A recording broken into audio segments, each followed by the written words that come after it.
রংপুরে কাউনিয়ায় বাসের চাপায় এসএসসি পরীক্ষার্থী সহ একই পরিবারের ৩ জন নিহত হয়েছেন। আজ সকাল ৯:৯টার দিকে উপজেলার মহেশা গ্রামের জুম্মার নামক স্থানে এই দুর্ঘটনা ঘটে।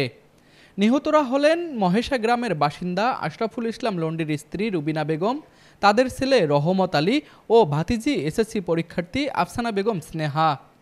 পুলিশ সূত্রে জানা গিয়েছে, সকালে বাড়ি থেকে বেরিয়ে ভাতিজি, স্ত্রী ও শিশু সন্তানকে নিয়ে পরীক্ষার কেন্দ্রে যাচ্ছিলেন আশরাফুল।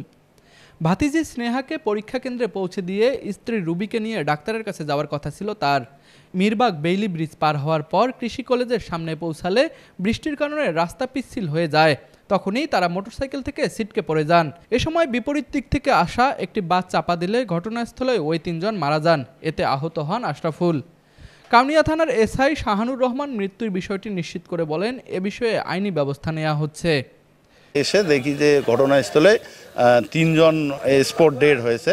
আমরা এখানে এসেছি, আমরা আইনগত ব্যবস্থা নিচ্ছি। এদিকে মর্মান্তিক এই ঘটনায় শোকের ছায়া নেমে এসেছে ওই গ্রামে। স্বজনদের আহাজারিতে ভারী হয়ে উঠেছে চারপাশের পরিবেশ। তুষার আচার্য, ডেস্ক রিপোর্ট, RCTV।